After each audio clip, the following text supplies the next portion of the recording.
नमस्कार, स्वागत आपका हरियाणा न्यूज 24 पर। मैं हूं प्रिंस लांबा। हरियाणा प्रदेश में लगातार 3 चुनाव हारने के बाद हाशिए पर जा चुकी, गर्त में जा चुकी हरियाणा कांग्रेस अब लगातार वापसी के सपने देख रही है, कमबैक करने के इरादे पाल रही है। लेकिन कांग्रेसी नेताओं के बीच का ही विवाद खत्म होने का नाम नहीं ले रहा है। कांग्रेसी नेताओं के बीच चल रही धमाचौकड़ी खत्म होने का नाम नहीं ले रही है। अब एक बार फिर हरियाणा कांग्रेस के अंदर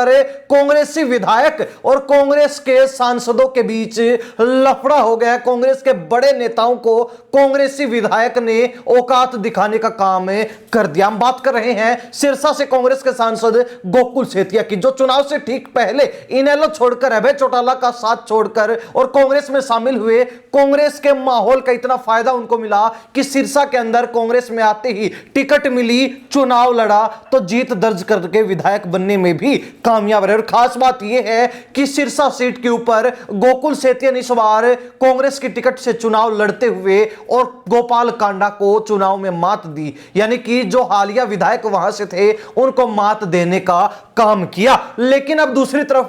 जिस गोकुल सेतिया को भूपेंद्र सिंह हुड्डा की अगुवाई में कांग्रेस में लाया गया था, उसी गोकुल सेतिया ने सबसे पहले दीपेंद्र हुड्डा को, हुड्डा फैमिली को आंख दिखाने का काम किया, नीचा दिखाने का काम किया और राजनीतिक तौर पर उन पर दबाव बनाकर और उनकी बात टालने का काम किया, यानी कि अपना फैसला हुड्डा फैमिली से मनवाने का काम किया। मामला हरियाणा कांग्रेस के यूथ चुनाव से जुड़ा हुआ है, क्योंकि उस समय दीपेंद्र हुड्डा ने यूथ कांग्रेस के अध्यक्ष के लिए, प्रेसिडेंट पद के लिए सिरसा से ही आने वाले राजकुमार शर्मा के बेटे मोहित शर्मा का नाम तय किया था। लेकिन गोकुल सेतिया को मोहित शर्मा बिल्कुल भी प्रेसिडेंट के तौर पर नहीं चाहिए थे, यानी कि गोकुल सेतिया किसी भी सूरत में राजकुमार शर्मा के बेटे को यूथ कांग्रेस का अध्यक्ष नहीं बनने देना चाहते थे। और यही सबसे बड़ी वजह थी कि उन्होंने सीधे दीपेंद्र हुड्डा पर राजनीतिक दबाव बनाते हुए क्लियर कट ये बोल दिया कि या तो मोहित शर्मा, या तो राजकुमार शर्मा का परिवार, या फिर मैं, यानी कि राजकुमार शर्मा का परिवार और गोकुल सेतिया में से दीपेंद्र हुड्डा को सिर्फ एक व्यक्ति को चुनना था। और दीपेंद्र हुड्डा को लगा कि फिलहाल अध्यक्ष से ज्यादा विधायक की जरूरत है और उन्होंने गोकुल सेतिया की बात को महत्व दिया, तवज्जो दिया और यूथ कांग्रेस के प्रेसिडेंट पद के लिए जो उम्मीदवार उन्होंने मोहित शर्मा तय किया था, उसको बदलकर उसकी जगह किसी नए चेहरे को उतारने का काम किया। जिसके बाद अब निकाय चुनाव के अंदर जब सिरसा में कांग्रेस के प्रत्याशी चुनाव लड़ रहे थे, तो दीपेंद्र हुड्डा, यानी कि कांग्रेस के बड़े नेताओं को प्रचार प्रसार के लिए आना चाहिए था, लेकिन हुड्डा फैमिली का कोई भी मेंबर सिरसा के अंदर प्रचार प्रसार के लिए नहीं पहुंचा। जो यह साफ दर्शा रहा है कि गोकुल सेतिया ने हुड्डा पर जो दबाव बनाया था, उसका नतीजा यह रहा कि वो हुड्डा को नाराज कर बैठे। और अब निकाय चुनाव के अंदर उसकी नाराजगी ना सिर्फ गोकुल सेतिया को, बल्कि उनके द्वारा उतारे गए, उनके द्वारा रिकमेंड करके प्रत्याशी बनवाए गए लोगों को भी झेलनी पड़ रही है। और अब कहीं ना कहीं सिरसा के अंदर जो माहौल गोकुल सेतिया के चुनाव में देखने को मिल रहा था, वह अब निकाय चुनाव में कांग्रेस के प्रत्याशियों के लिए बिल्कुल भी नजर नहीं आया। हालांकि यह बात थी दीपेंद्र हुड्डा की, लेकिन अब गोकुल सेतिया ने कांग्रेस की ही एक और बड़ी नेत्री, बड़े लीडर से पंगा ले लिया है। उनका नाम कुमारी शैलजा है, जो कि सिरसा लोकसभा सीट से ही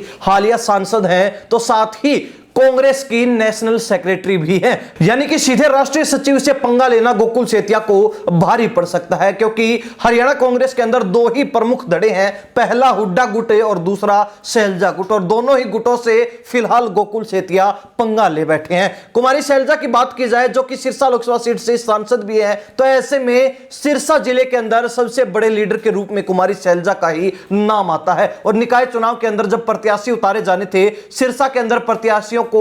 टिकट सौंपकर उनको चुनावी मैदान में उतारना था, तो गोकुल सेतिया ने उस समय कुमारी शैलजा से एक बार भी राय मशवरा नहीं किया, सलाह मशवरा नहीं लिया। तो ऐसे में अंदाजा लगाया जा सकता है कि गोकुल सेतिया ने भी कुमारी शैलजा को नजरअंदाज करने का काम किया है, कुमारी शैलजा को नीचा दिखाने का काम किया है। जिसके बाद से अब अंदाजा लगाया जा रहा है कि गोकुल सेतिया की मुश्किलें भी बढ़ सकती हैं और कहीं ना कहीं इस तरीके से बड़े नेताओं के साथ पंगा लेना गोकुल सेतिया की राजनीति पर भी ग्रहण लगा सकता है, उनकी राजनीति को भी रोक सकता है। देखने वाली बात रहेगी कि गोकुल सेतिया जिन्होंने हुड्डा फैमिली और शैलजा के साथ सीधे रूप से पंगा मोल ले लिया है, दोनों ही बड़े नेताओं को झटका देने का काम किया, उनको नजरअंदाज करने का काम किया और अब गोकुल सेतिया भी उनकी नजरअंदाजी झेलने का काम कर रहे हैं, नाराजगी झेलने का काम कर रहे हैं, क्योंकि दोनों ही बड़े नेताओं में से कोई भी नेता सिरसा के अंदर निकाय चुनाव में प्रचार प्रसार के लिए नहीं पहुंचा। हालांकि यह तक कहा जा रहा है कि कुमारी शैलजा से तो सिरसा के कई उम्मीदवार मिलके भी आए कि वो उनके लिए प्रचार प्रसार करें, लेकिन बावजूद इसके कुमारी शैलजा एक बार भी सिरसा में प्रचार प्रसार के लिए नहीं पहुंची, जिसके बाद कांग्रेस का माहौल, कांग्रेस का खाता तो सिरसा में बिगड़ ही गया। तो वहीं दूसरी तरफ